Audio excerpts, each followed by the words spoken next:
Ma'asyiral muslimin jamaah Jumat rahimakumullah. Marilah kita senantiasa berupaya meningkatkan keimanan dan ketakwaan kita kepada Allah Subhanahu wa taala.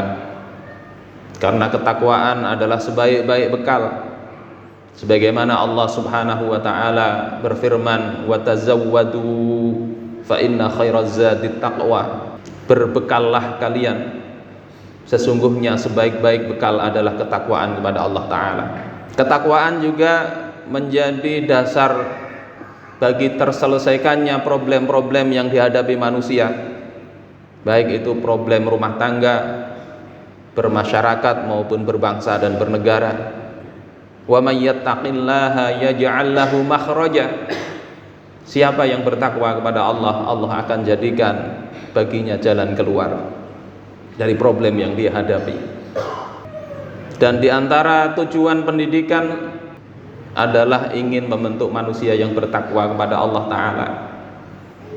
Tetapi kita bisa lihat realitas di sekitar kita.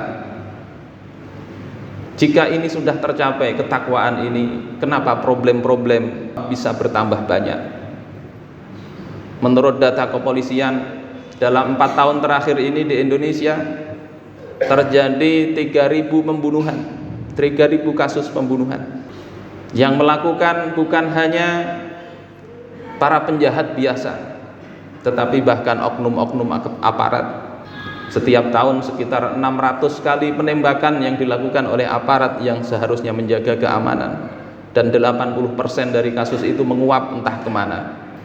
Ma'asyiral muslimin jamaah Jumat rahimakumullah, tentunya kita patut bertanya-tanya.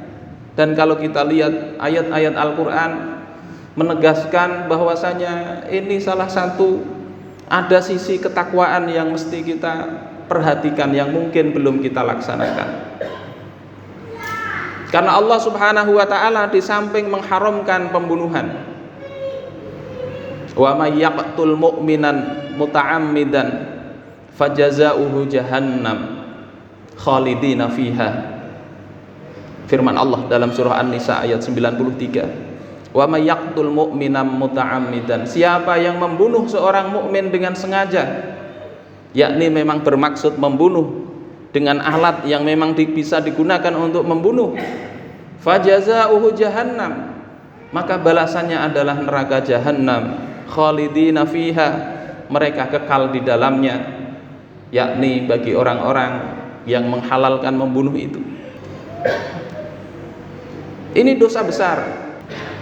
Satu aktivitas yang akan ditanya pertama kali pada hari kiamat, selain dalam urusan ibadah, itu adalah masalah darah. Tapi kenapa di negeri yang kaum muslimin banyak seperti ini? Pembunuhan terjadi hampir tiap hari. Di sisi lain Allah Subhanahu wa taala memberikan solusi agar pembunuhan ini tidak terjadi atau bisa dikurangi. Allah Subhanahu wa taala berfirman di dalam surah Al-Baqarah, "Ya ayyuhalladzina amanu kutiba alaikumul qisasu fil qatla." Wahai orang-orang yang beriman, diwajibkan atas kalian hukum qisas di dalam masalah pembunuhan. Siapa yang membunuh dengan sengaja, maka ahli warisnya berhak menuntut agar pelaku pembunuhan itu dia dihukum bunuh pula. Yang tidak sengaja membayar diat yang cukup besar, yakni 100 ekor unta, dia tidak dibunuh tapi membayar diat. Karena itulah kita dapati dalam sistem Islam pembunuhan jarang terjadi. Dan ketika terjadi, maka tidak terjadi dendam yang berkepanjangan antara ahli waris dengan keluarga pembunuh. Karena Allah Subhanahu wa taala memberikan jalan, yakni dengan menerapkan hukum qisas.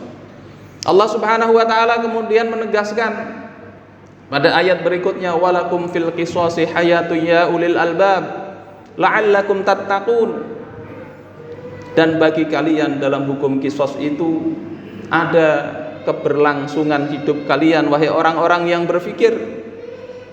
Dalam hukum qisas itu ada keberlangsungan hidup kalian, la'allakum tattaqun, agar kalian bertakwa. Ma'asyiral muslimin rahimakumullah, perhatikan, ayat ini mengaitkan ketakwaan dengan hukum qisas, sebagaimana mengaitkan ketakwaan dengan hukum puasa. Pendek kata, ketakwaan adalah ketaatan secara menyeluruh kepada perintah-perintah Allah Subhanahu wa taala, meninggalkan apa-apa yang dilarangnya. Ketika ini tidak kita laksanakan atau kita memilih ketakwaan hanya parsial, hanya sedikit-sedikit, maka apa yang terjadi kita rasakan dalam kehidupan kita adalah sesuatu yang wajar, karena kita tidak hidup sesuai dengan aturan Allah Subhanahu wa taala.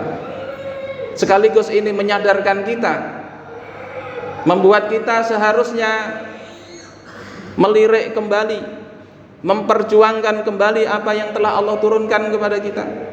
Al-Quran diturunkan bukan sekedar untuk kita baca, tetapi ajaran-ajarannya mesti kita laksanakan untuk menyelesaikan problem yang terjadi di tengah-tengah kita. Masyarul muslimin rahimakumullah, mungkin dalam benak kita ada bertanya-tanya, bagaimana dengan negara yang lain yang mereka dikenal dengan negara demokrasi, kondisinya jauh lebih buruk daripada di Indonesia. Kalau di Indonesia 4 tahun terakhir 3.000 kasus pembunuhan, di Amerika rata-rata pembunuhan yang terjadi di sana 19,19 per 100.000 penduduk per tahun. Di sana ada 330-an juta. Kalau kita hitung dibagi 100.000 dikali 19,19, ada 63 kasus, 63.000 kasus pembunuhan setahun di Amerika Serikat yang katanya demokratis. Tanpa perlu ada peperangan antar negara, 63.000 nyawa penduduk di sana melayang karena pembunuhan. Di tahun 2024 ada 11 kasus penembakan massal yang kadang tidak ada alasan yang masuk akal mereka melakukan pembantaian itu. Mudah-mudahan Allah Subhanahu wa taala dengan data yang bisa kita lihat, kita rasakan, mampu mengetuk hati kita bahwasanya Al-Quran itu diturunkan untuk menyelesaikan problem ini, dan kita diminta pertanggungjawaban kelak apa yang sudah kita lakukan terhadap perintah-perintah Allah Subhanahu wa taala, termasuk di dalam urusan menata hukum-hukum pidana itu.